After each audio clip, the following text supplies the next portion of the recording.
Hello.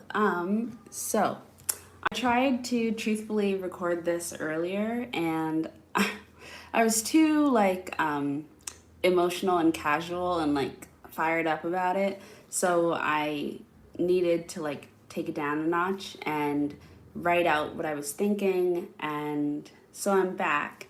And basically, what I would like to do is, you guys, if you've seen any of my videos, then you know that spiritual sex work is a concept that I've kind of dipped my toe in, but I haven't really gotten a chance to really explore. But um, a huge part of that is important to me is beginning to really unpack and address and get honest about rape culture so that we can get out of it.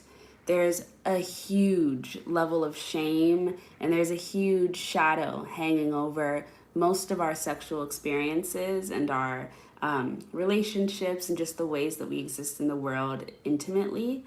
And it keeps a lot of us in binds and without the ability to truly free ourselves and move into a state where we are happy and in healthy dynamics, because there are all of these voices and concepts and constructs shaping what is acceptable and what is normal, when most of it is abusive, if not all of it.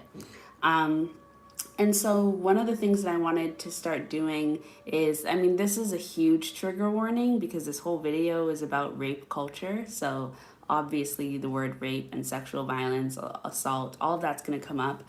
But one of the things that I wanted to do is not censor myself. And this is because I find censoring to be really unhelpful. I know that, it's a historical issue, censorship, but I find that sometimes censoring comes up when we're trying to take care of people with trigger warnings and using careful language, and even being on social media. You don't use certain words so that your videos don't get demonetized or not seen by people, but I'm not monetized anyway, so it doesn't matter.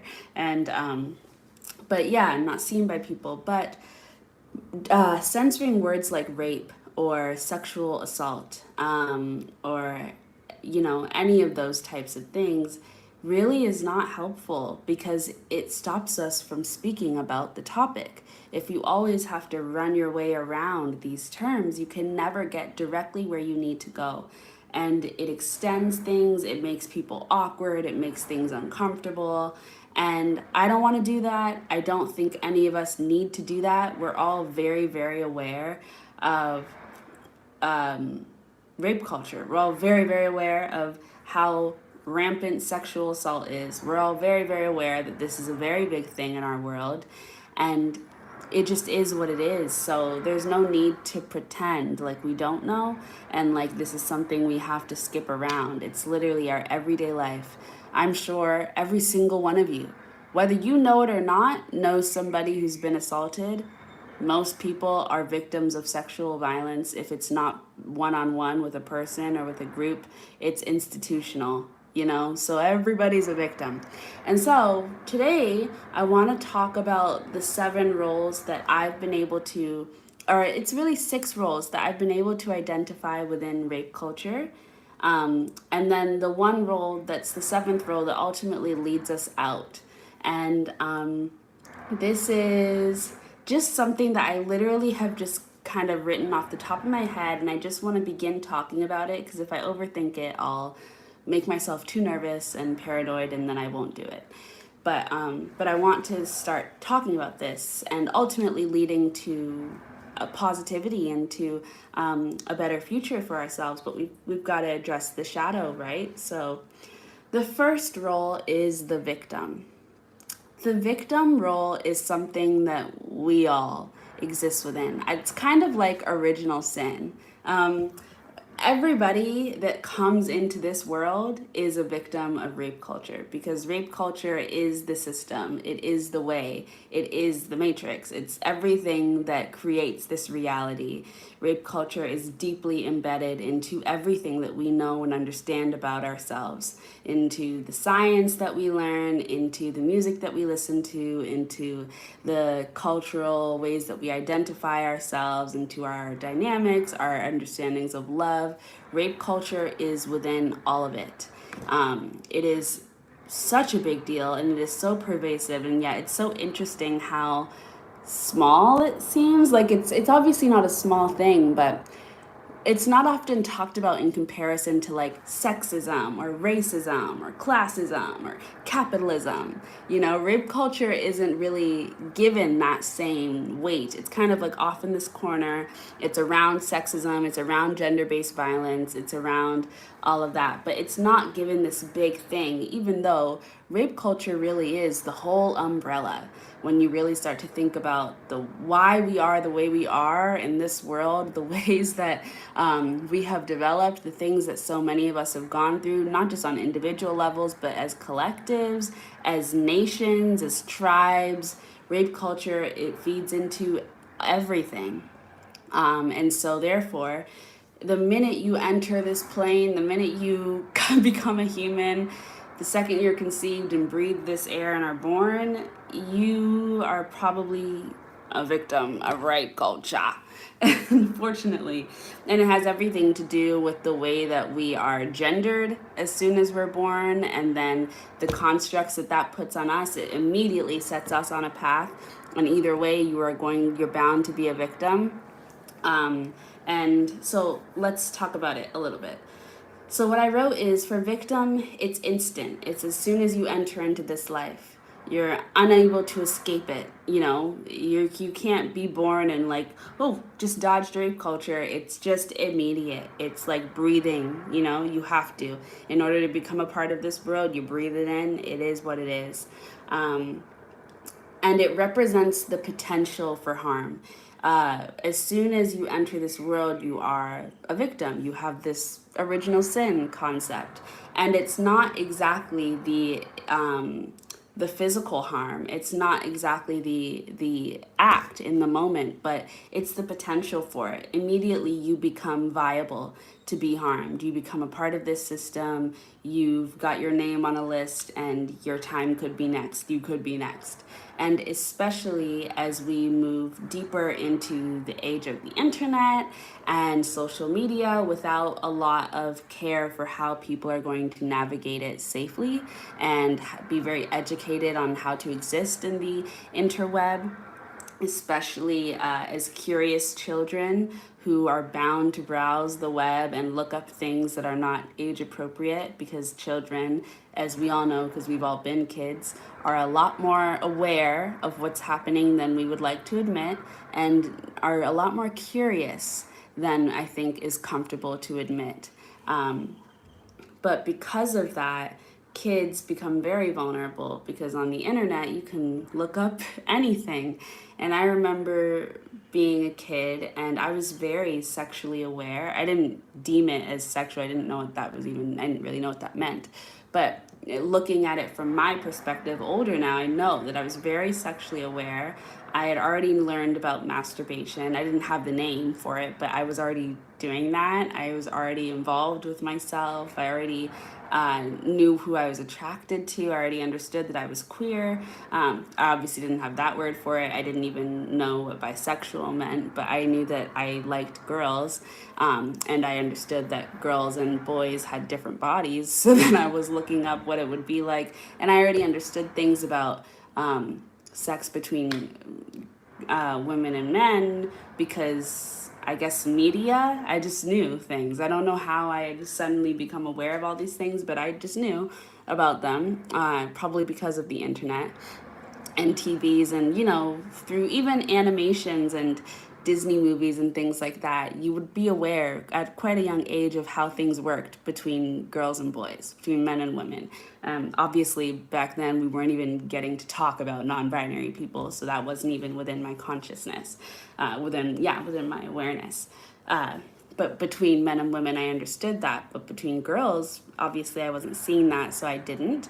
And so I was a very curious kid, and I would go on YouTube and I would be looking up girls kissing girls and how to kiss a girl. And back then, YouTube was very, very raw, no restrictions. And so there was a bunch of porn on there, and I would watch it, and I was curious. I wanted to learn, I wanted to understand, and I had this eagerness to feel this desire to understand, to know what was going on, to be engaged with the world. And it's scary when I think about how bold I was into digging into the unknown as a child, because it's a reminder of how vulnerable and innocent yet aware children are, and why it leaves them in such a fragile and complicated space when it comes to protecting them, but also allowing them to be autonomous and to grow and be independent.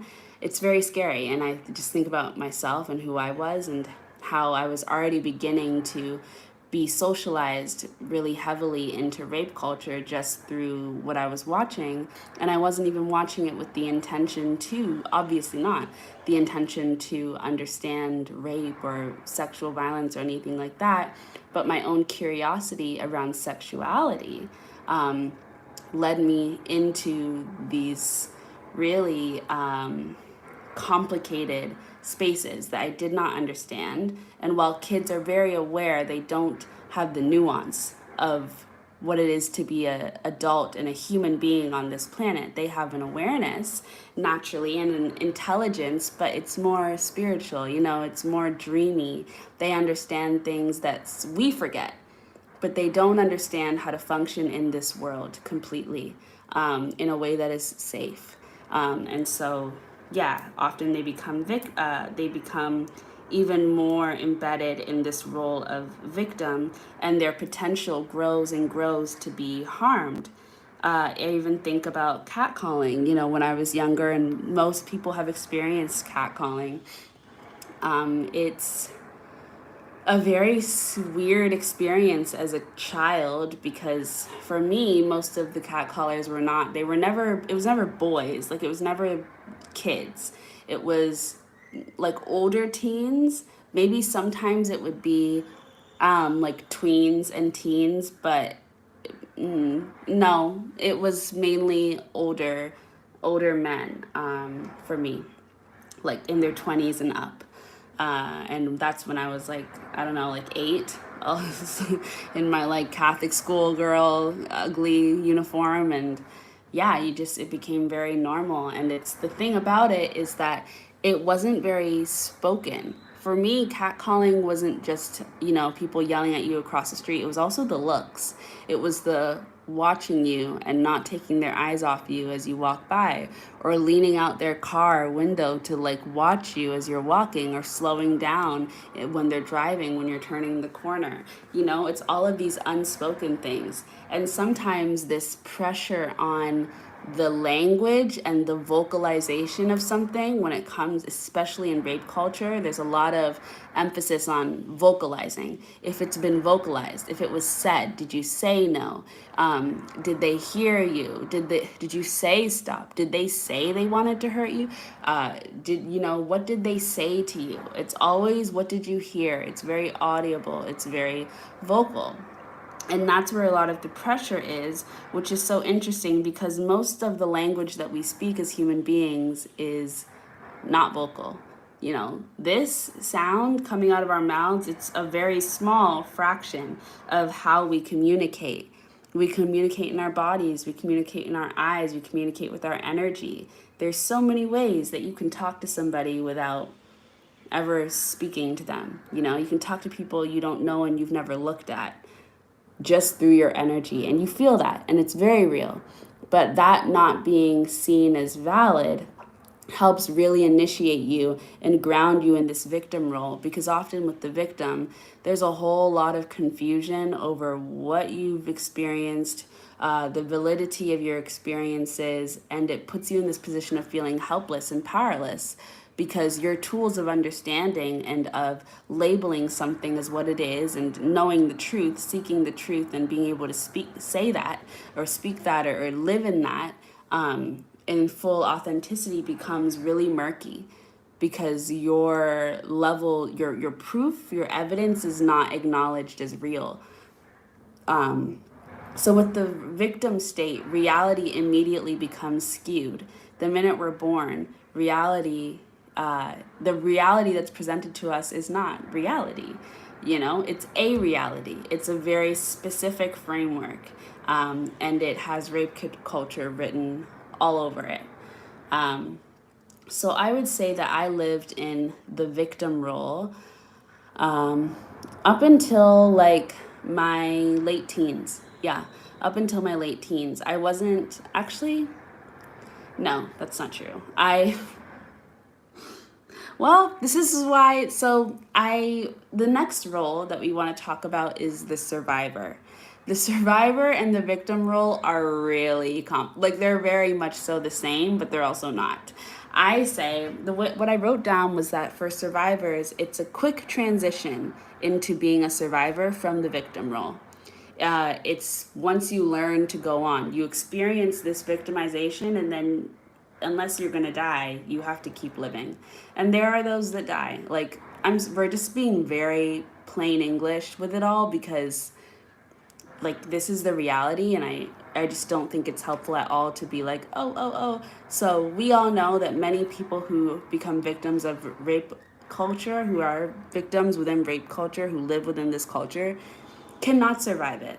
So they are either killed, or they kill themselves, or they die in every other essence but, actual death. There's many people who are fully tapped out but are still here, and then there's many people who left because it was way too much, because rape culture is so violent. And surviving, in order to survive, surviving means that you've overcome like an incredible amount of abuse, right? So it's not like being in the victim role is easy peasy and it's just like this little burden that you're carrying on your back. You're being beaten down every single step of the way. But humans are very, very strong, very, very resilient, and very adaptive, especially as children. You just adapt, you learn, and whatever you're presented to as your reality, you accept because you have to, because you're also reliant on your community as a child. I think I read somewhere that human babies are the most reliant, like out of all like mammal babies in the world, on Earth, humans are the ones that require the most care. And require the most attention from their parents at early ages. Like they take the longest to become independent. And so that reliance on community and that need to kind of just accept whatever is presented to you as the truth, and not even really it's not even a choice. It's what you need to do because we are wired to survive. That fight or flight thing, it's very real. And most of us, it's hard because flying, like fleeing is still a form of fighting, Either way, you're fighting for your life. It's just the way that you choose to fight. So sometimes I wish it was a different word because running away is not, it's a sign of fighting just as much as anything else. But I know they don't mean it in that kind of way. But yeah, just to say that we're all hardwired to try and survive. It's just human nature. You're trying to survive just like any other creature. But the thing about rape culture is it will literally become so abusive that your body understands that perhaps being alive is not in harmony with what is best for you. Crazily enough, your body might actually, and your brain might actually begin to understand, oh, this is so intense, this is so violent, this is so oppressive that it's actually in my best interest to shut down, And we do that all the time. A lot of people live on autopilot because a long time ago, their bodies and their mind were like, I don't think this makes sense to try and exist very presently within this life because it's harmful and it's going to kill me one way or another. So let me shut down all of my response systems and become so disassociated so that I'm basically a zombie. But, I'm still surviving, but I'm basically dead. And death and all of that energy, it's a cycle, right? So you can come back from the dead, you can come alive again, but you can enter into that death state and stay there as long as your body and your spirit feels like it needs to in order to be safe. And safe is a very complicated thing because it's very specific to who you are and what you define. Um, and it changes based off of your environment and who you are in that moment and what you've experienced, and it's hard to define. So when it's safe to come out is really hard to also be able to understand. That'll be different for everybody, but for some people, their systems are like it will never be safe. So then rape culture also creates a world that really supports uh, and almost advocates for suicide, because it's like actively trying to get you to kill yourself with how abusive and how violent it is. Um, and yeah, like, sorry if I'm being kind of harsh with it, but it's just like, how many of us don't think about suicide? How many of us haven't had to talk about this in one way or another? Like, let's just stop pretending like this isn't something we already think about all the time and we don't know about. And that's like, nobody is walking around on eggshells about these topics when you're alone in your room or when you're alone in your own mind. So we don't have to walk on eggshells with each other. I get it just as much as you get it. There's no need to, um, yeah, there's no need to pretend. So, where are we? I know I'm getting confused. I guess it's hard because trying to try to create fine lines doesn't work with this because it's so murky and everything feeds into itself. But yeah, I would say that I went from victim to a survivor actually probably once I started to hit puberty. Um, because that's when I was like 11 or 12, and that's when I started to really engage online in a way that I like put my own identity into the world, like especially with social media, specifically with Tumblr. And that's when I started to really engage with porn, like on a serious level, and I was watching it all the time, and I kind of had like an addiction. Um, and it was also when I was really beginning to understand that I was queer in a way that, it was going to be important for me to acknowledge that, rather than it just being like a thing about me. And I was also going to Catholic school, and I'd been raised within a religious home, and I had half of a religious family. So I was also at odds with being attracted to girls. At that time, I was just a girl, so I was attracted to girls, attracted to women.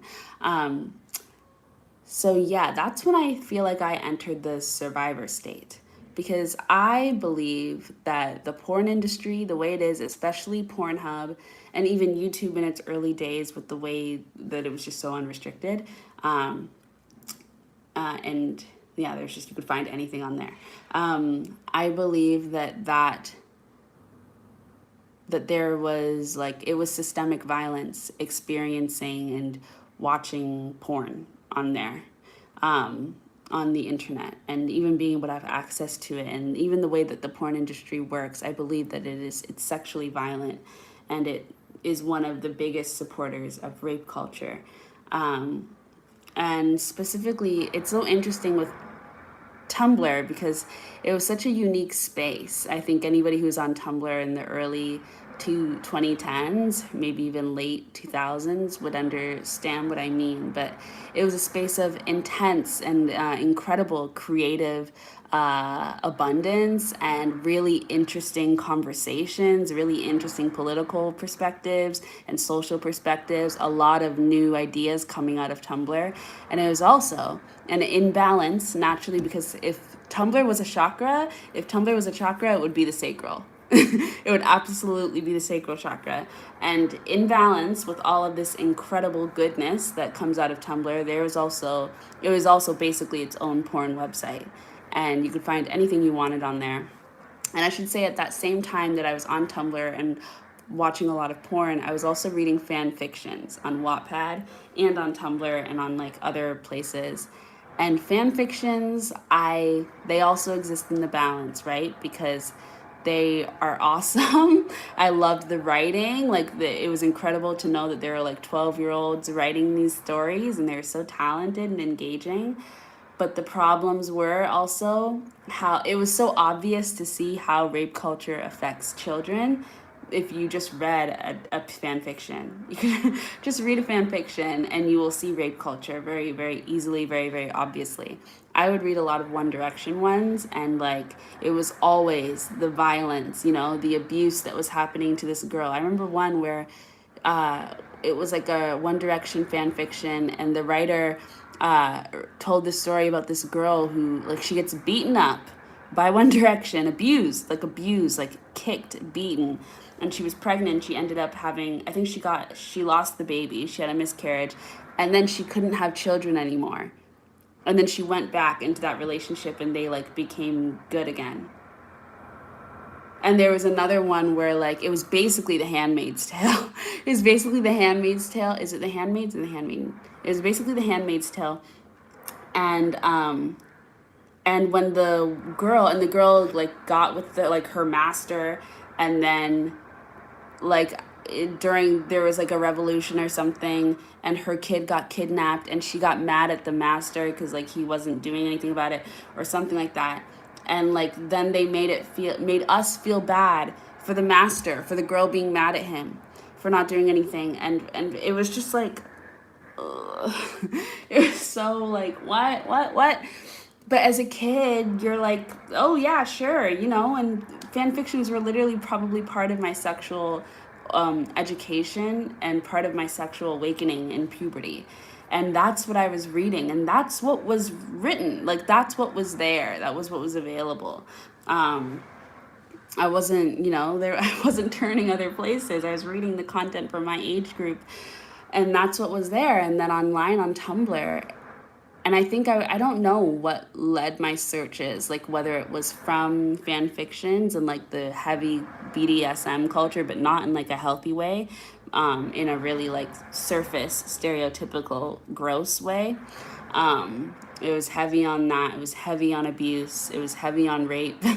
And like basically like right on the edge of what would be rape back then, but what we would now still be like, oh, that was rape, but back then we would be like, ah, um, heavy on that. It was just, it was an interesting world. Um, but I would say that that's when I transitioned into the space of being a survivor, because I became embedded in the system, and I basically became a part of the system's debt.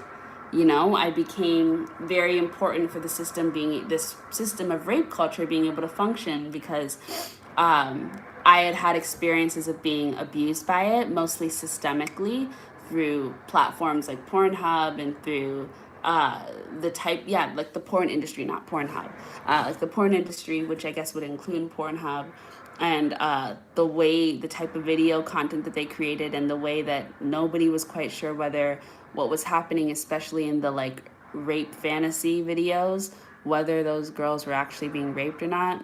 No one knows. A lot of people say they were. How would you know? I don't know. But the fact that it's murky like that is already a problem. So then you become a survivor because you're witnessing these things, and it's internalized within you. There's a lot of shame, there's a lot of guilt, there's a lot of confusion, and yet you have to survive and you have to keep going. I think you're also a survivor at this point because this is the knowledge that you have. This is the way that you're educated. I didn't have like sex talks. I had talks about like Plan B, like if you get pregnant, but I didn't have talks about sex, and certainly not with women. Um, but yeah, I didn't really have talks about sex in general. So I learned through the online world. And I think actually a lot of kids do learn through the online world, especially if you're in like, well, actually, let me not speak for anybody. I'll just speak for myself.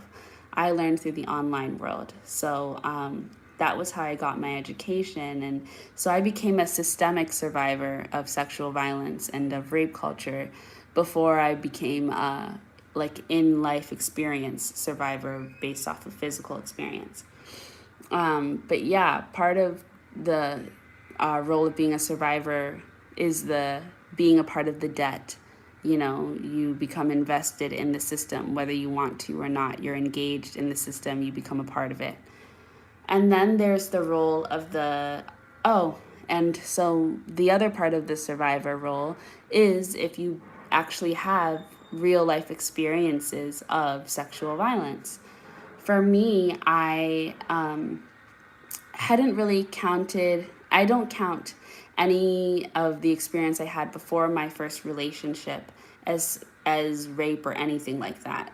I think that both me and the partners I had been with, which I had never had sex, or yes, I'd only had sex with one person, like penetrative sex, but I'd received head.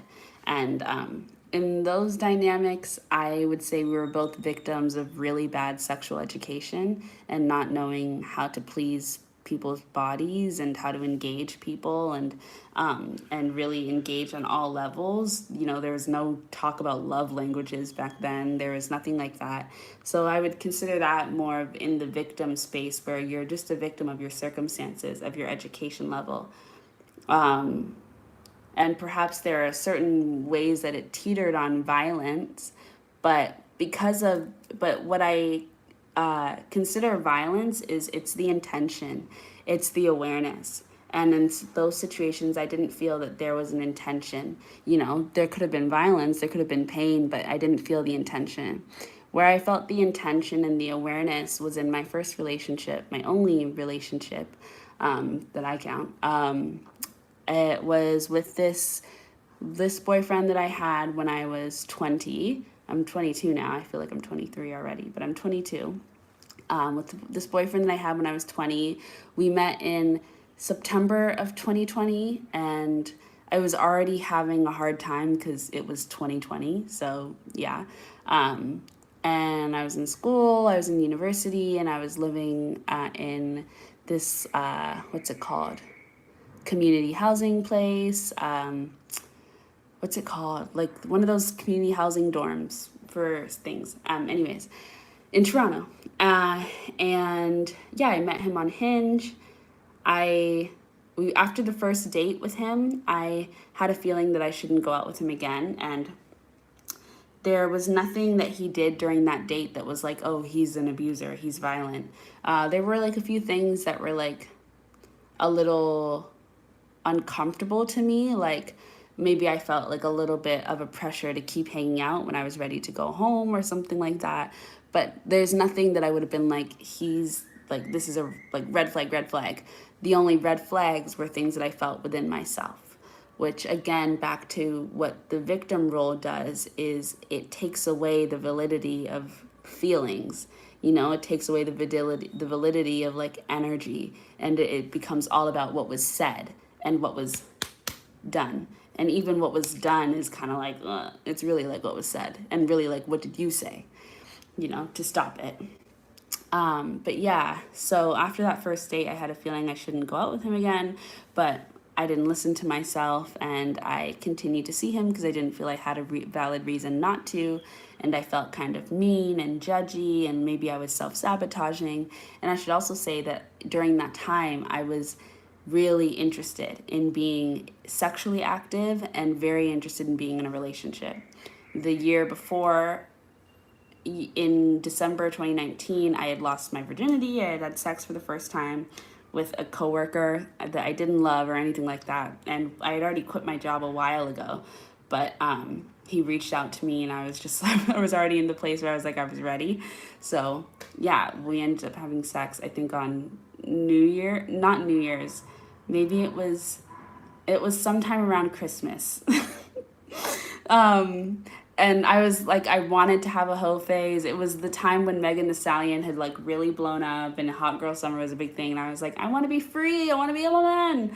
And I had had my first sexual experience ever just in the August of 2019. So 2019 and 2020 were like the years of my sexual experiences. I had had like my first real kiss just a little bit before then. Yeah, and it was all in university, which is actually a really prevalent time for sexual violence to occur, and especially within relationships. But university aged women, I know, are have a lot of trouble finding support when it comes to being victims, though they're also some of the most vulnerable communities, I believe, to become victimized or to be of sexual violence physically. Anyways, so yeah, I met him in September. We started dating in October. And like I said, I ignored all of my own red flags. I know the role that I played in getting to a point where I would be in a situation I shouldn't be in. I didn't listen to my gut. I didn't listen to myself. I ignored how I felt because I didn't consider my feelings valid. And that both has to do with rape culture and people pleasing culture, which probably has to do with rape culture. So a lot of things. But either way, I understand how I got to where I got. And I think that that's also part of the important role of the difference between the victim and the survivor. When you're in the victim state, and the reason why it's important to allow yourself to be a victim is sometimes we jump right to trying to be a survivor, which requires a lot of accountability and self-awareness and assessing how you contributed to where you got. Because part of being in the system of rape culture is you are a contributor one way or another. Contributor being a shaky word because you don't really get to make choices. This is just, it's the system you're living it within, you're surviving. The survivor and contributor role are also super interconnected, as all of these roles are. But you are a contributor. And so once you're a survivor, you have to really begin to look at your contribution role. But as a victim, it's not so much about that. One, because like as a kid, you're not contributing to anything. You're a kid, and perhaps you are sustaining some or maintaining or pushing on some acts of sexism or whatever, racism, whatever, but it's usually really, really learned. And it isn't until you get into a state where you have a little bit more autonomy that you begin to be held accountable. So I tend to separate, that's why I separate victim and survivor. Victims, it's not about thinking about, well, what did I do, blah, blah, blah. It's about acknowledging that at the end of the day, this system was put upon you. It was forced upon you. You didn't get to make a choice. Survivor, you're embedded in the system. You're a part of the system's debt. You have to learn to go on. You learn to live within the system. And that has...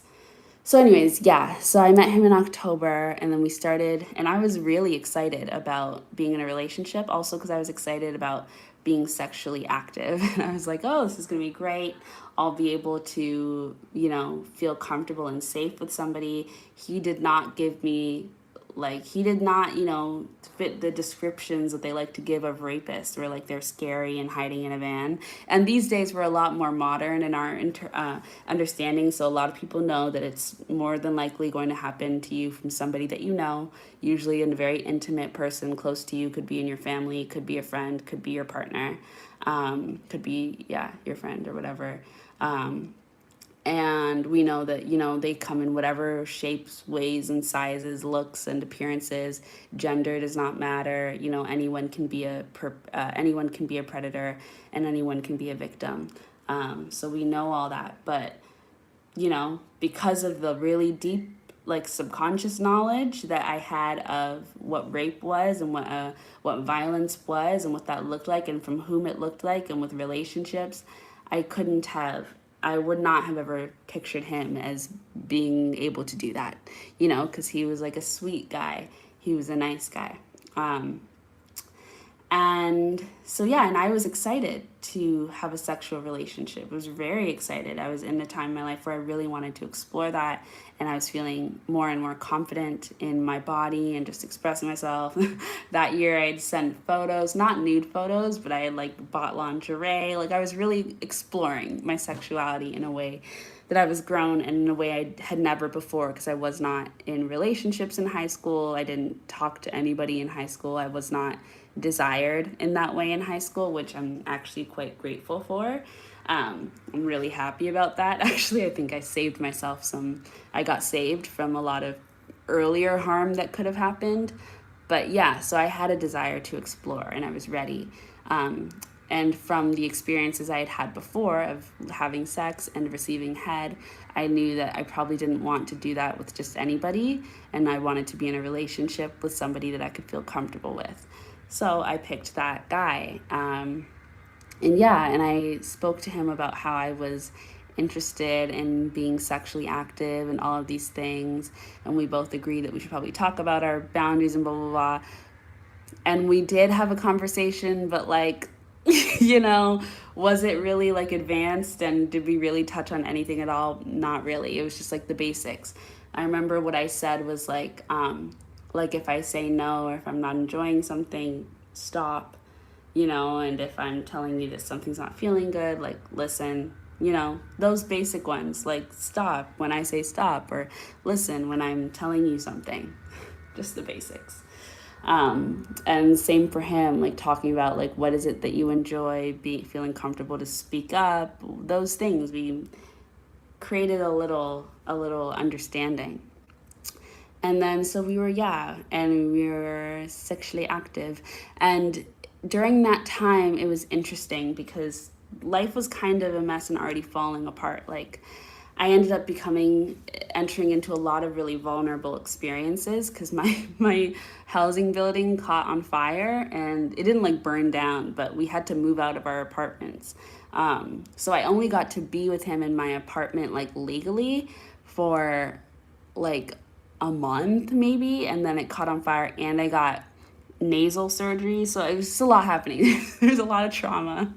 There was a lot happening. So I already began to really quickly descend into like survivor state, like where I'm barely like really present. And I was already checking out emotionally because I understood emotionally and spiritually that I was in a situation I probably shouldn't be within. And once we had been sexually active, like after the first time, I understood that that we were not compatible, both because I didn't receive any pleasure, but also because very much so immediately I had experienced boundaries being crossed and not being listened to. And I think it was actually after the first experience that we had together sexually that I brought up the conversation again, and I told him, when I tell you I don't want to do something, or when something doesn't feel good, or when I stop, or when I like close my legs, like just listen to me. When I think I actually said, when I say no, listen, because I think I had said no and he didn't. But you just forget these things because it's just like, it wasn't like I was being like held down and so it was just life. I'm just trying because um letter. Oh, I guess I put it on my phone. Yeah, I don't have it anymore. I wrote a letter to him a while ago, just basically calling him a rapist. It was very important for me. I did that like I think a year ago now. Anyways, what was I talking about? Yeah, I was trying to explain to you guys the survivor role. So then the survivor lived in experience, right? So you're having these sexual experiences, you're not experiencing pleasure, and I'm not even sure if they are, but they're still going for it. And you're saying no, maybe you're audibly saying no, or your body's saying no, and you're talking to them about it. You're trying to communicate in the ways that we communicate. There's many ways. You don't have to say no in order for you to have said no, but nothing's happening. Part of the survivor and the contributor role that move together is the way that we talk about people, and specifically gender groups, and their intelligence. So it's funny because in the victim role we know that emotional intelligence seems to go out the window as like a valid thing. Spiritual intelligence and awareness seems to go out the window as a valid thing, as a valid form of evidence. But then within the contributor role, within the survivor role, the systemic role, we begin to see conversations like boys are less mature than girls. Women mature faster, but a woman at 25 is 25. A man at 25 is like 16. Girls are more emotionally intelligent. Women are more emotionally intelligent. Women are more spiritually advanced. Women are more evolved. Men are not as evolved. Men are behind. All of these concepts, all of these words and sayings that are bullshit. Bullshit. I do not believe that men are less emotionally intelligent or less evolved or less spiritually aware or any of that shit. I don't believe any of it. I think that it's BS, and I think it's what they say to try and create outs. And so, for one, it works in both ways. Having this idea that somehow women are more evolved, are more emotionally aware, are better, are more nurturing, are more spiritually intelligent, and are healers, and are just more mature. Having all of these ideas about women, first, it's an ego boost for women that we don't need, because women can be just as much as a perpetrator. They can be just as much of an idiot and a contributor to these systems and violent. They can be just as much unaware as anybody else. Your gender is, because we know that gender doesn't exist, right? So we know that's not a real thing. And I think as girls, we have to like detach from that theory. I know that it kind of makes us feel good sometimes, but it's not real. It also creates a space that makes it easy for boys to become victims and not feel valid in being a victim, right? Because they can be seeked out and targeted because they're like immature. Like, we've seen a lot of the weird conversations around cougars and young boys and young men, and it's like, it's weird when it's like a 60-year-old man and a 20-year-old woman, but when it's the other way, it's like, ah, she's just a cougar. And it's like, no, it's still kind of not great. It's not nice at all. It's weird. It's gross. And then it creates an out for men as well, and for boys as well. Because, oh, he needs to grow up, Oh, he's just so immature. He just needs to get more mature. Oh, especially in the spiritual community. Spiritual women get caught. They get caught up in this too, because, oh, I'm gonna heal him. I'm gonna heal his chakras, and I'm gonna help balance him, and then he's gonna become awakened, and I'm gonna be able to do this for him. No, men are not stupid. Boys are not emotionally unintelligent. They're not unaware. Men are very self-aware. Boys are very self-aware, just as aware as you, perhaps a little bit more. Very emotionally intelligent, very empathetic. Empathy doesn't just make you automatically a good person. Empathy is just empathy. Everybody has it. Everybody has the ability to use it. The same way being conscious, being awakened, being self-aware doesn't mean you're good or bad or anything. It just means you are something. And we all are it. I don't believe that there's anybody who's like sleeping on the job and not really here in life and doesn't understand what's going on. I think everybody gets what's going on, and then you make a choice about how much you want to engage that and how obvious you want to be about that. And within rape culture, it's been decided, and I think a lot of perpetrators, violent people who have shaped this system and continue to be the power heads that shape these systems, understand that it works to the benefit of rape culture to see men as less evolved, to see men as somehow emotionally unintelligent and not able to pick up what they've just done, not be able to understand the concept. Of course they understand what they're saying. Of course they understand what they're doing.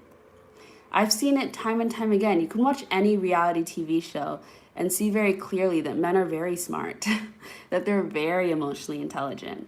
They can easily spot a very insecure woman and know that they will be able to control her. I've been controlled. I've been spotted. I've been caught, and then I end up becoming a mess because of it. And there's this thinking that somehow, the women's intuition. No, just because you're a woman does not mean you're more intuitive. It doesn't. It's an energy thing. And that energy exists within every single one of us. Some people have more of that energy and really lean into it more. And you might not notice that because perhaps they don't appear very feminine, whatever that means. But energy is energy, and it can't be seen with these eyes. So trying to pick out who has more feminine energy based off of that will get you nowhere. It will get you absolutely nowhere. And that concept and this is how we all are contributors, It's the concepts that we feed into, the ones that make us feel better about ourselves, the ones that make us, the ones that put other people down and try to put things in boxes. Men are not stupid. Men are not unaware. They're not less spiritually evolved. They're not. Okay? They're not. We're all pretty we're all pretty balanced. I know that that's hard because that makes it even more scary because then you have to face that you can see them just as they can see you, right? You don't have anything on them and they don't have anything on you. We're all self aware. And I'm saying this because I know, because I was one of those people who was often underestimated, and men are underestimated, especially emotionally and spiritually. And I was one of those people that was underestimated just in existing. And so I was able, and I would constantly dumb myself down, pretend I don't know things, pretend I don't understand, be stupid, play dumb all the time because I understood that playing dumb and got me through and helped me navigate without getting caught up in these little groups and these dynamics. I was able to build. In high school, I was always pretending like I didn't understand things and like I was kind of a ditz. Always. Because I just understood that that's how I would get through. I didn't need to be caught up in these systems. It's not something I'm proud of. I'm just being honest so that we can all be honest. I've been that person. I know that I have manipulated situations that way. So I could appear stupid so that I wouldn't be paid any attention to, so that I could move on, so I could go and do what I need to do and not be caught up. And and it's so uncomfortable because part of breaking down rape culture is acknowledging where you're the contributor. I know where I'm a survivor. I know where I'm a victim. I know where I'm a contributor.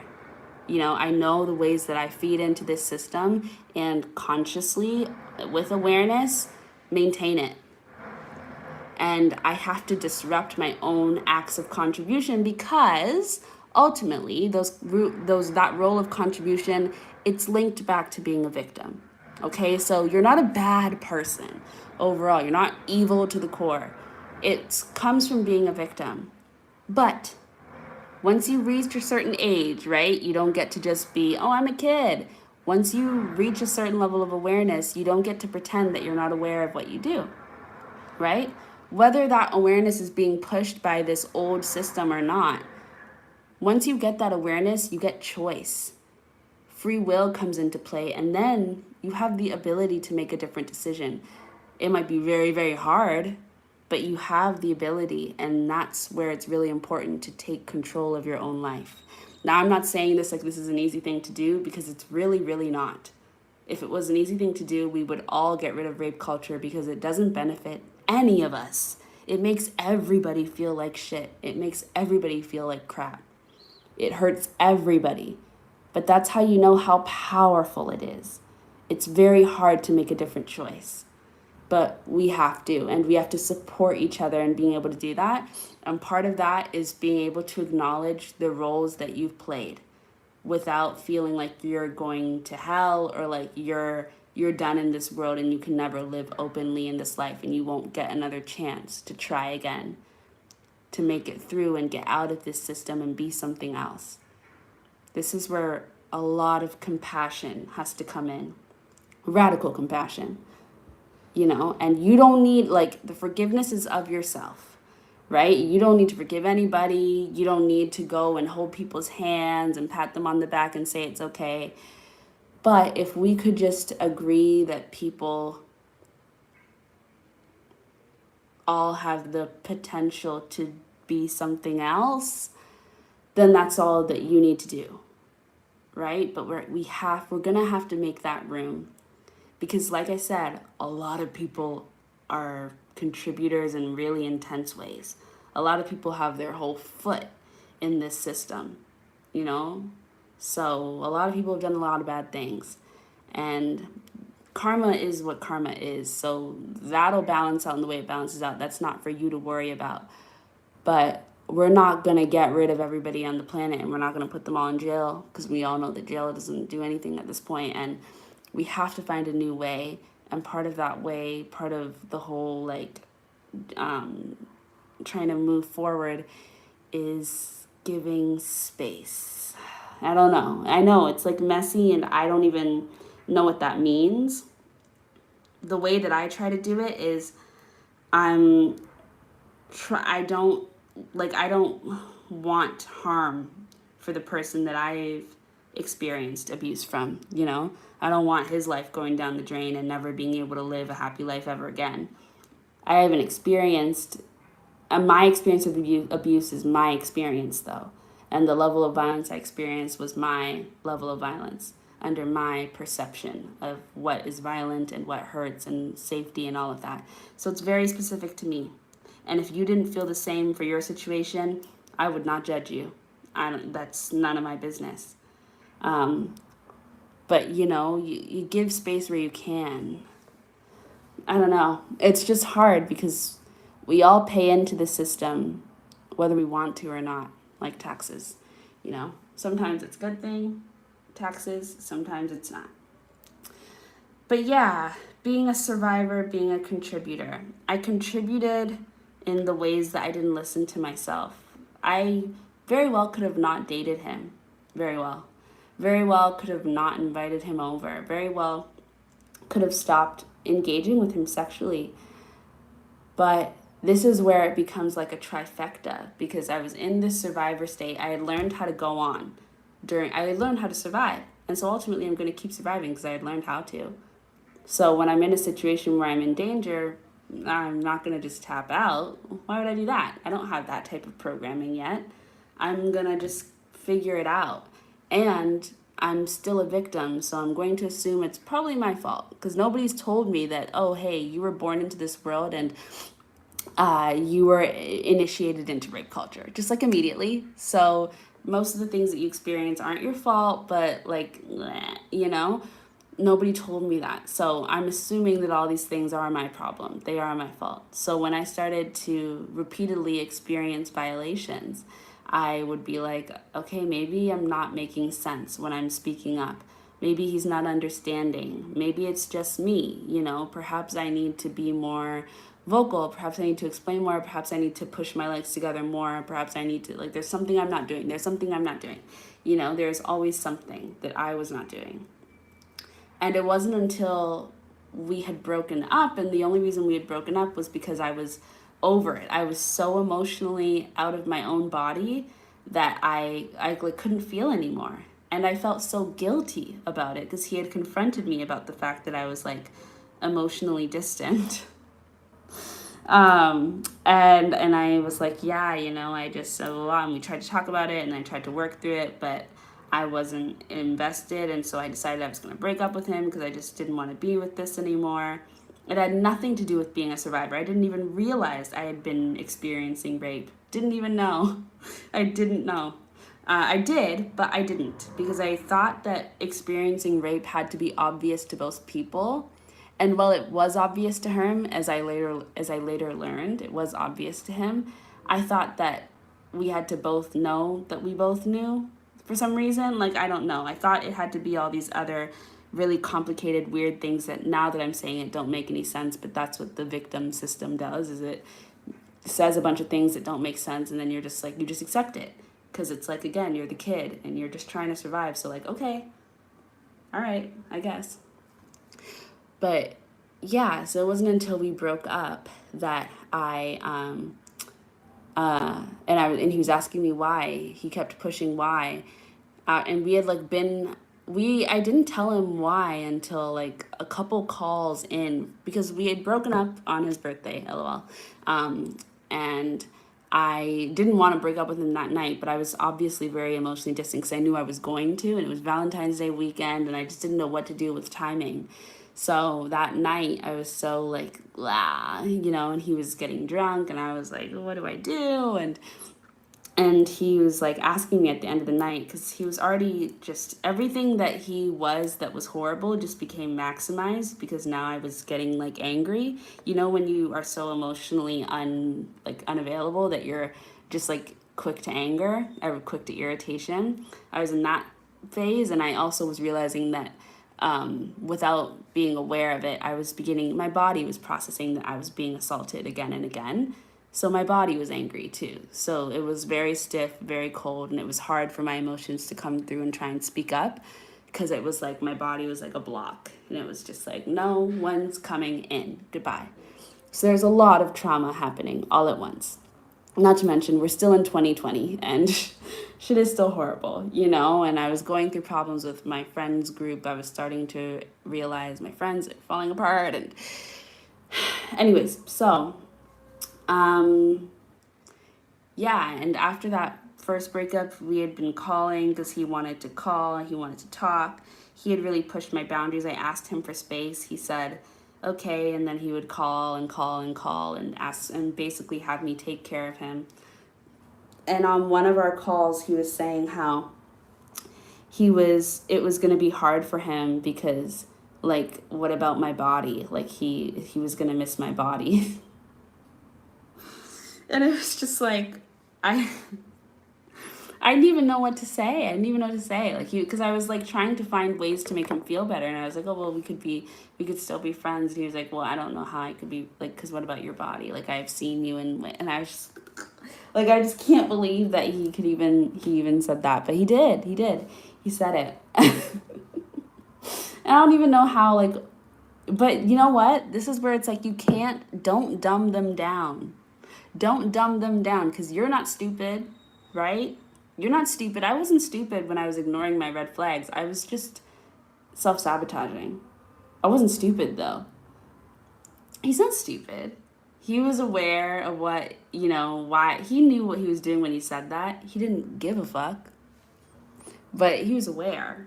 And anyways, so this is when it gets laughable because it's so crazy.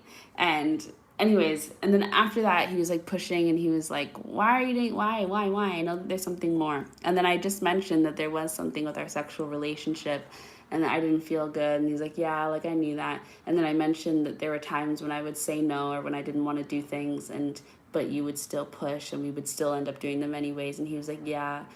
And he basically admitted that he knew what he had been doing the whole time. And he said that he had done it because he was insecure, because he couldn't like get it up, and he was like, it hurt his ego or something. So when that happened, it was just like a total breakdown, and I just like, I kind of died, and I like broke down on the call. Not broke down crying, I just like, it was like numbness to the core. But actually probably not numbness. It was probably the first time I had felt in a very long time, and I was like, oh wow, this is like, oh, like, that moment when you realize you've been raped. Like, it's like, whoa, oh, okay. So then, yeah, I don't know. That was like a rock bottom moment. Got off that call. I couldn't talk to him again. I was crying, calling my sisters. Not calling my sisters. I've messaged my best friend in a bunch of voice notes, and I was just like trying to explain what had happened because I wasn't understanding. I was like, wait, what? And yeah, that's when the disruptor, so moving out of victim, because I was a victim, but at that point, it was a quick transition into being a survivor. That one night, I was a victim, but then I feel like I moved really fast into survivor, because survival mode turns on. And this is where the survivor, contributor, disruptor trifecta begins to form. Because I was trying to understand.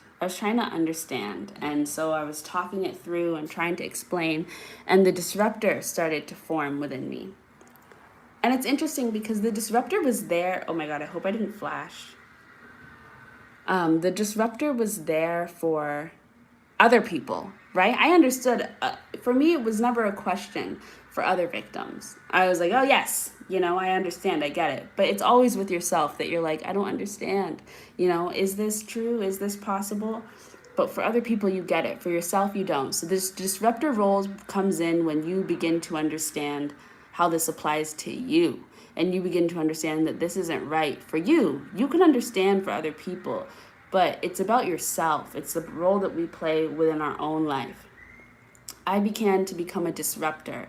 I began to question the dynamics, thinking outside of this system and what really made sense. I began to be logical and be like, what's happening right now? I've been violated again and again in a relationship. I am literally a victim.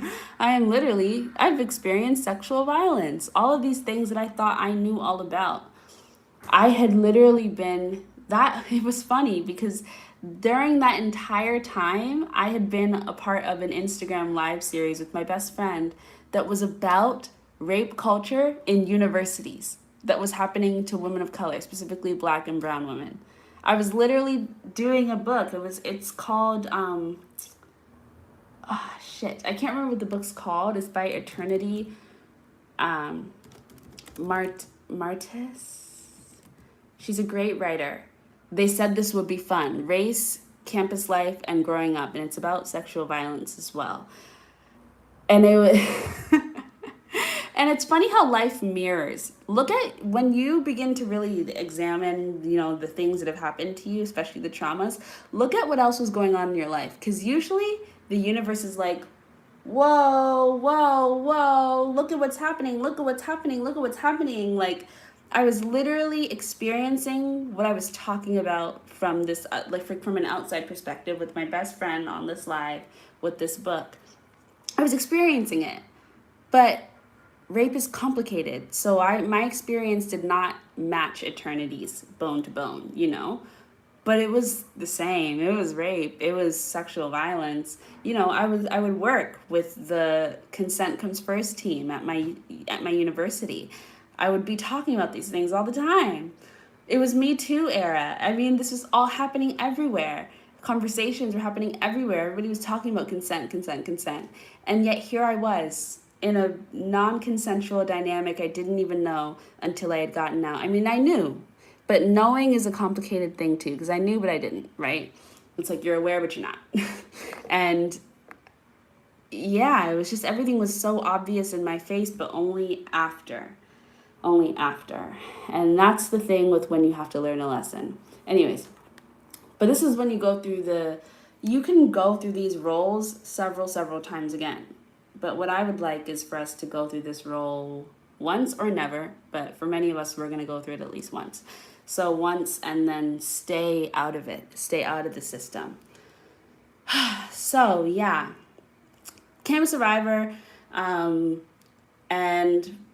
understood how I started really the survivor role. What comes right after is contributor and not disruptor, because becoming a survivor makes you question yourself so much, and makes you question how you got yourself in this position. How could this have happened to me? What happened? Why? What did I do? What did I do? Why did I do this? Why didn't I do that? So you begin to question yourself. That's still the contributor role. The disruptor comes in when you begin to defend yourself. That's the disruptor. When you begin to defend yourself using logic, when you begin to say, actually, wait a minute, this doesn't make sense. And the disruptor and the advocate role are really close. The disruptor breaks down the victim blaming, and the advocate comes in and begins to make sense and begins to support and begins to find a way out of self-shaming. But I have to talk a little bit about the contributor role. You become a part of the machine. It's a lot of unconscious work. I put contributor after survivor as well because it was after I became a survivor in the way that I did, like in a physical relationship, that I had the first sexual experience I had after that was a year and a little bit later. And it was with a woman, which was my first experience with a woman. And that was a very interesting space because it was right upon the anniversary of me realizing that I had become a survivor, right upon the anniversary of that breakup. And I was still in a very sensitive space. Right then, I had just dropped out of school because being a survivor makes your world fall apart. So like the university fell apart. I had lost all my friends. I had broken up with my friends. But it was a loss for me. I was grieving that. And everything was falling apart, as being a survivor will do. It destroys things. And so, yeah, everything in my life was falling apart. In that January, I had dropped out of school. Like I said, in August, I had broken up with pretty much all of my friends and moved back home, moved out of my place that I was living in, moved in with my dad again. And I was just trying to come to terms with my life. And we were still online. It was 2021 at that point. Then January comes, I drop out of school, I go to Tulum, and I'm reading tarot cards.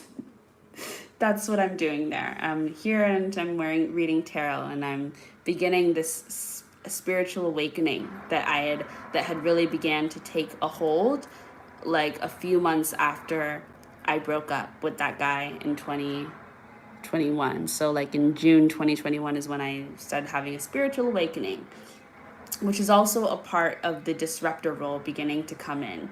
It's like, oh, what's going on? Okay, well, let me begin to peel back. Shadow work, right? You're at rock bottom, you're in the darkness, time to reflect. So here comes the disruptor, but it's not all the way in there yet, but it's pushing through, but the contributor role is still strong, especially because they really have your foot in it once you become a survivor in a grounded physical way. You become a contributor. You've contributed to the system as a victim, but you're still a contributor. So anyways, yeah, I got out of that. I dropped out of school, came to Tulum, started doing readings, ended up doing a reading for a girl who I'd matched with on Hinge, but I didn't realize, but she told me that. I left Tulum because I was feeling anxious and scared about my safety. It was probably linked to healing, but I wouldn't have put it together like that back then. But I think it was linked to healing because I was scared and I felt like I was going to be attacked or something. And I was there in Tulum alone. And then I come back, I tell the girl, and we had been talking and getting along really well, and we set up a date. So we go on a date. This is a contributor experience that's mixed in with being a survivor and a victim. So we go on a date. The date immediately is not good, and it's not good at any point. There are points where it's very obvious that we have chemistry, but overall it's not good because neither I or the girl are ready to be in a situation with anybody. We should not have been dating probably, and both of us were very unhealthy and very much so in need of healing. But I felt like, oh, I'm fine, and this is really nice because I want to, engage with women. I would love to explore this part of myself. I had never really gotten to. And with the other girl, I don't know what she was thinking. I'm not her, but yeah.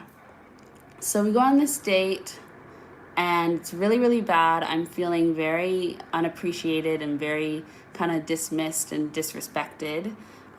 We go back to her place. Her friends are there. She ignores me. There's a lot of so many red flags that, again, I'm in this cycle that's coming back, and the red flags are here. And this time it's with a woman, but I'm ignoring them.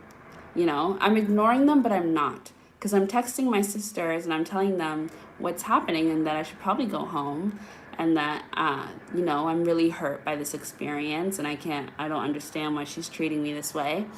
And I tell them I'm going to go home. I think I'm going to go home. I don't go home. I end up staying. Her friends leave. We're supposed to go out dancing. We don't. We get alcohol.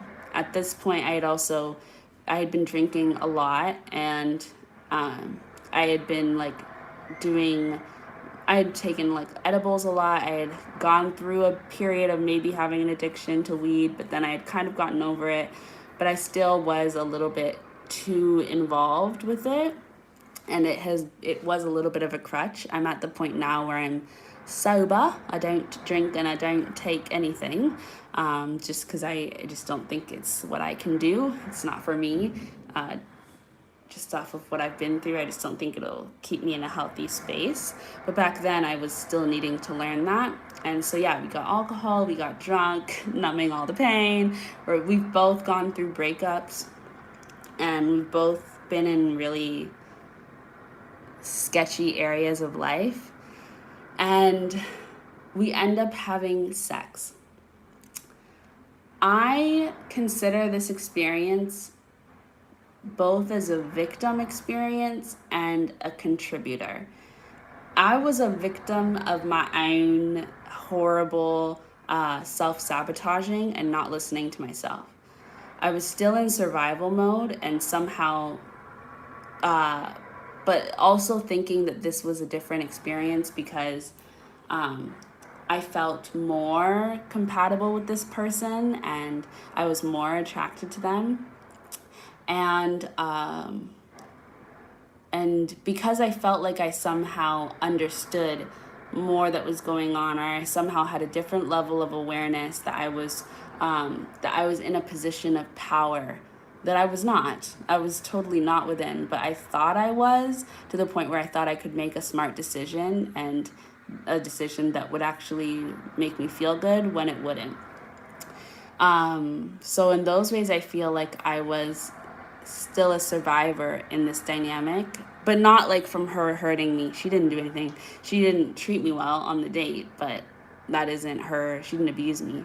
Um, that was just a whole victim experience, and the runoff of my past experience still feeding into the way I exist in other dynamics.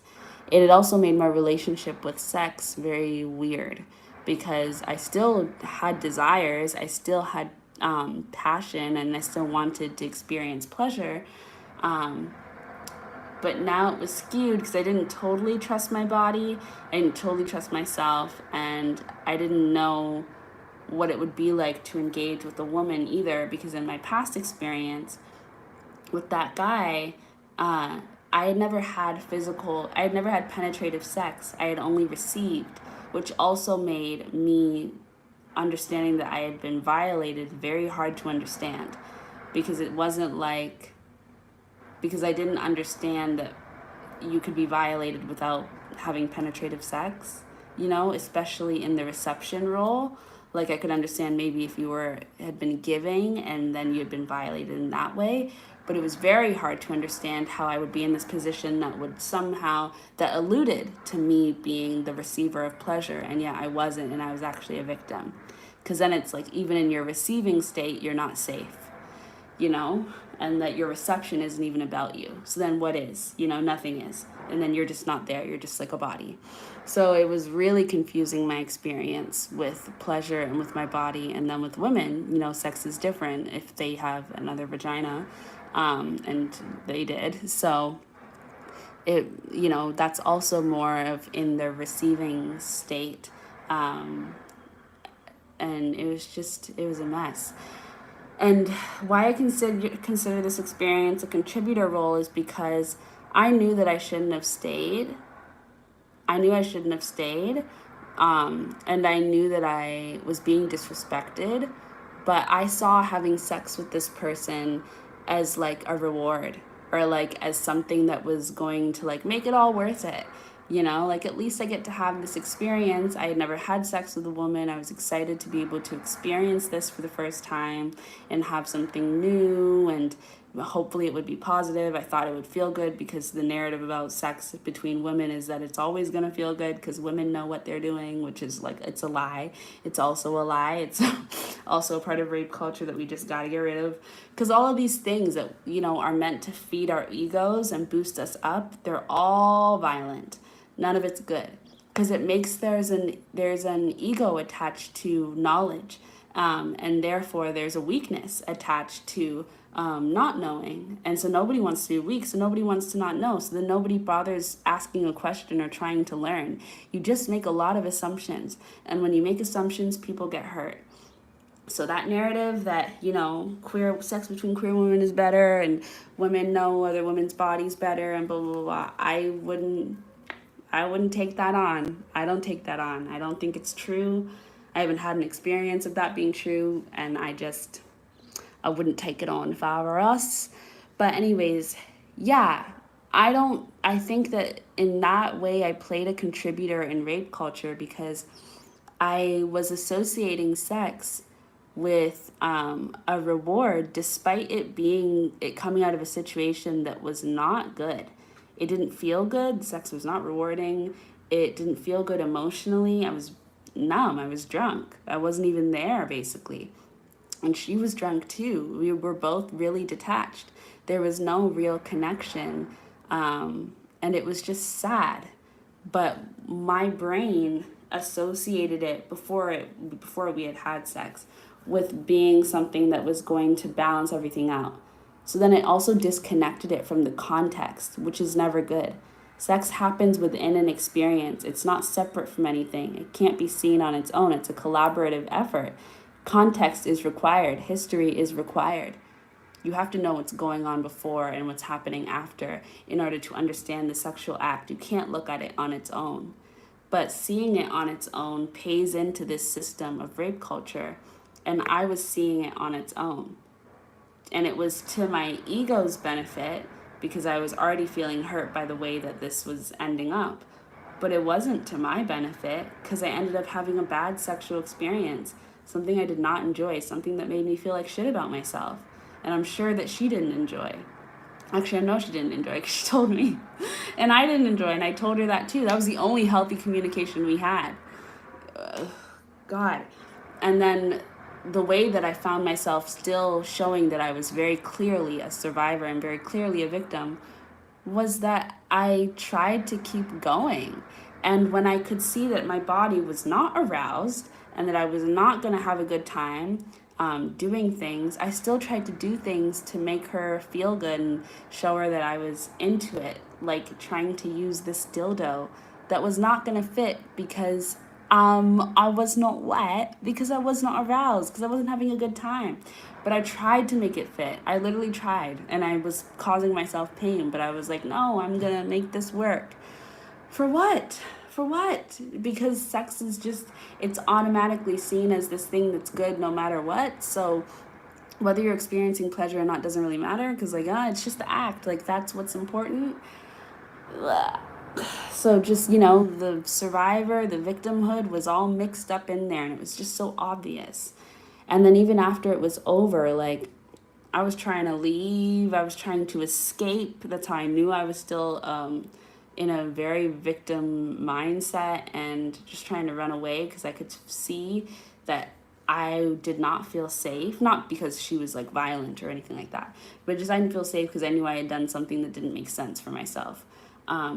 And I didn't. She was like, where are you going? And I'd stay. And she was actually more level-headed than me the next morning because I was just like, I didn't know what to do. And then it was interesting because I entered into this very like this invested state, the next day where I was like imagining that perhaps we could actually end up having a relationship. And I had began to think, oh, well, maybe this could work. And I was like trying to even flirt and perhaps initiate sex again, even though I knew I didn't have a good time and I knew it wouldn't feel good.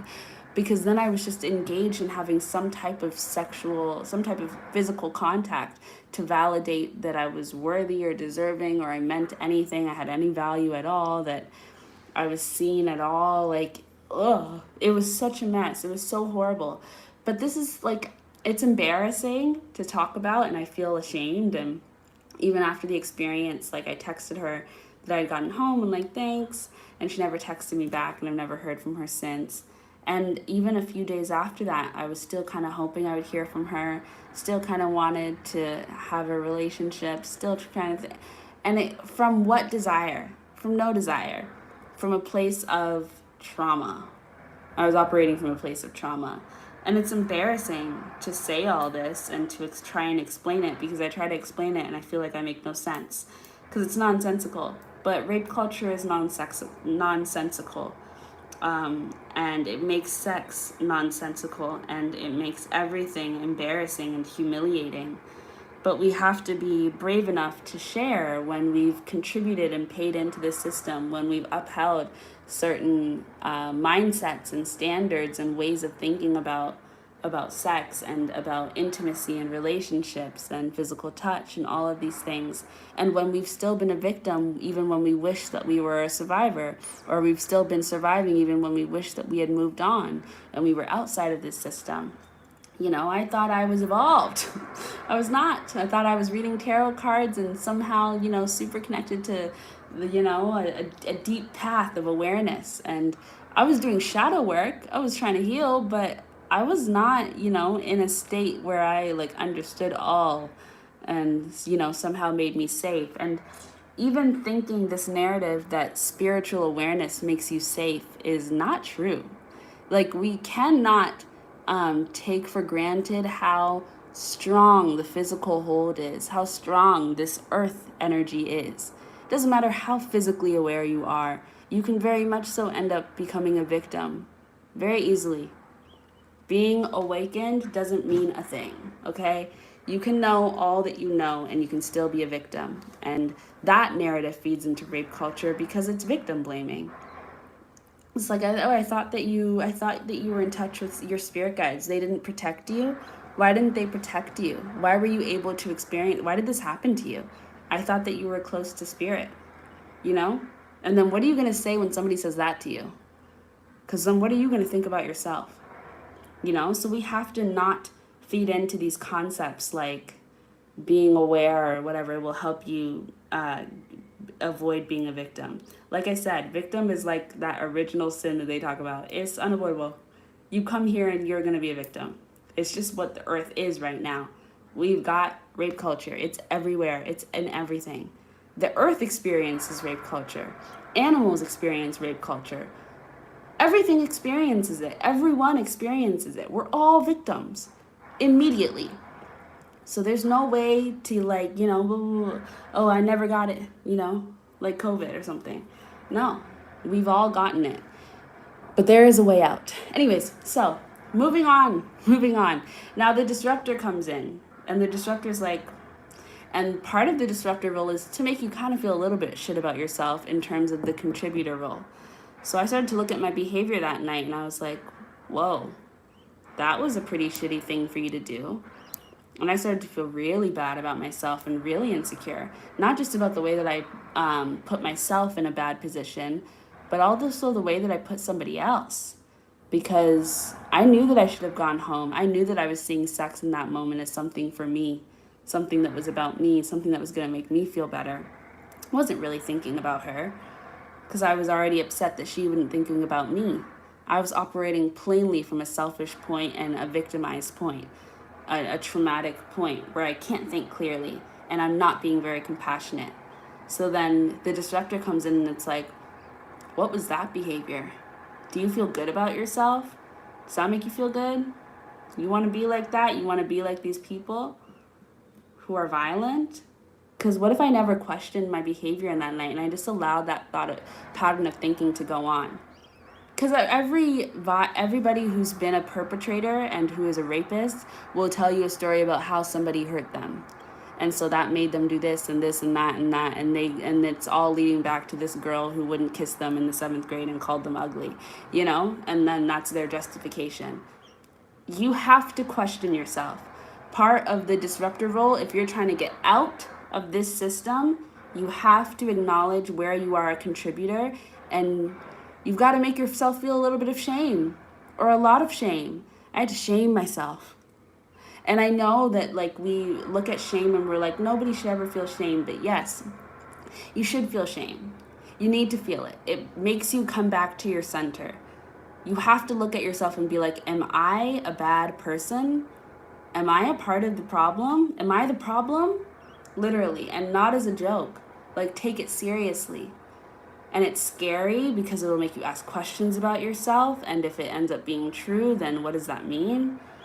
But we have to do it. We have to acknowledge that in one way or another, you have put somebody else in a position to become a survivor or a victim. And the example that I was giving earlier was because my sister brought this up. She was talking about that story about the woman who wrote about her experience with Aziz Ansari. And this was right in the beginning of Me Too, like the second phase of Me Too. And her experience of sexual like harassment and coercion and persuasion and kind of like breaking you down until you're exhausted, it had yet to be acknowledged as an experience that was a valid representation of sexual violence.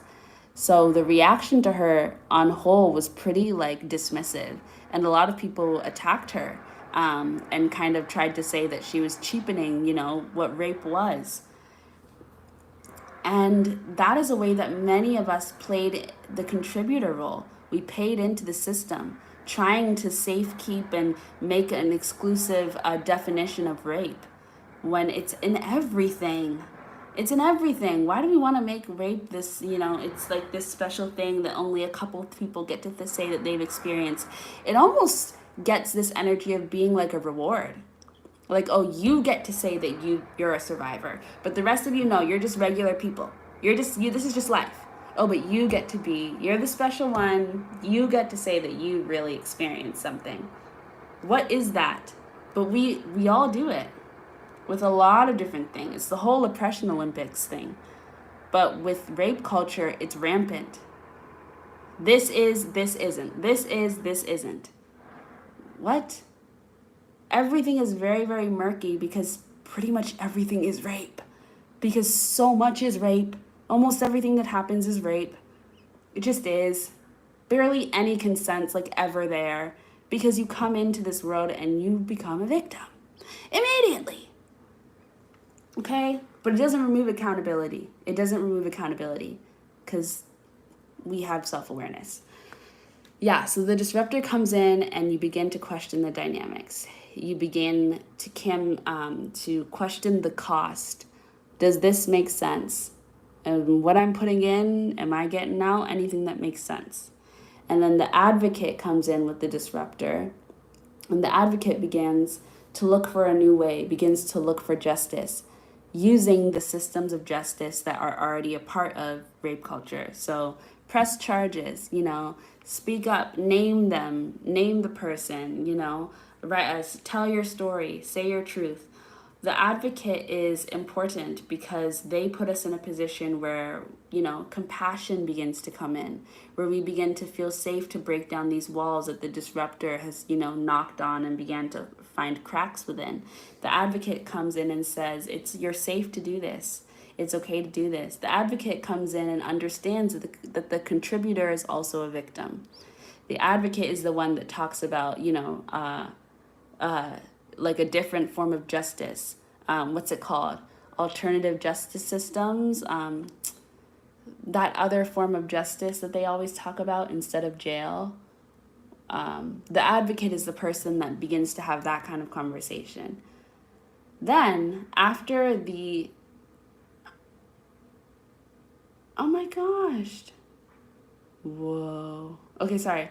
And then after the advocate comes the destroyer. The destroyer is like, okay, you know what? Pressing charges isn't going to do shit. Saying this person's name doesn't mean anything to me. It doesn't give me anything. Calling out, okay, yeah, I'm going to call this out. I'm not going to hold on to shame anymore as my own thing. I'm going to make this bigger than myself. It's no longer just about me. It's about sharing these stories, sharing the shame from a teaching standpoint, from a standpoint that helps us understand the way that this is a community effort as well. The destroyer begins to humanize people again. It begins to humanize our experience and remember that we've been just surviving. We've been surviving. It's time to break down these systems. They don't work for us anymore. This survival mode isn't actually helping us survive. This survival mode is killing us. The destroyer is the one that really wakes up and is like, oh, you're trying to kill me? I'm going to kill you. I'm going to kill this system. This isn't working for me. I can't do this anymore. Reclaiming your autonomy, sharing your stories, humanizing yourself. And the destroyer gives way to the dreamer. The dreamer the creator is the one who begins to think of a new way, the one who begins to call for a new reality, the one who begins to dream of more for themselves and for other people, the one who imagines that there is a world where rape culture does not exist, where we remove rape culture, where we get out of this, where we unlearn this and move into a space of safety, where we can feel safe in relationships, where we can have healthy dynamics, healthy sexual expression. The dreamer and the destroyer and the advocate and the disruptor all believe that everybody is deserving of love that truly fulfills them, of love that truly sees them, and also understands that comes with healthy education, that comes with boundaries, that comes with people feeling safe, that comes with being able to see yourself as human and not as an object. The dreamer begins to create new education systems, begins to talk about things openly without shame, begins to wear their experiences, but also let them go and move beyond these definitions and beyond these roles. begins to move beyond rape culture altogether and exist in their new reality where they have a healthy sexual relationship with themselves, with community, with others, and just begin to imagine again, begin to dream again, begin to exist in the healthy sacral. Um, yeah, and you find that path again. And the dreamer role is a role that is deep within all of us. You know, we just have to allow ourselves to go there and not judge ourselves for having to go through this full list of roles in the process, especially the contributor role, because, you know, it's hard to admit that part, just as hard as it is to admit the survivor role. I mean, that's subjective. You decide whether it's just as hard. But for me, it was hard to acknowledge the ways that I was actually, for me, it was harder to acknowledge the survivor than the contributor. But that's because I've had a really negative self voice. So I can tear myself apart, you know. But to acknowledge that I'm actually a victim, that was kind of hard. But yeah, the dreamer role. We're all gonna get there, and I would like to think that I'm kind of there, which is what I'm trying to do with spiritual sex work. So we'll see what this next conversation will be about. Perhaps it'll be about love and like how we all deserve it and something like that, and getting there. But yeah, this had to be a discussion that had to happen, and it was very long. So thanks for sticking through if you stuck through. And yeah, yeah. Bye.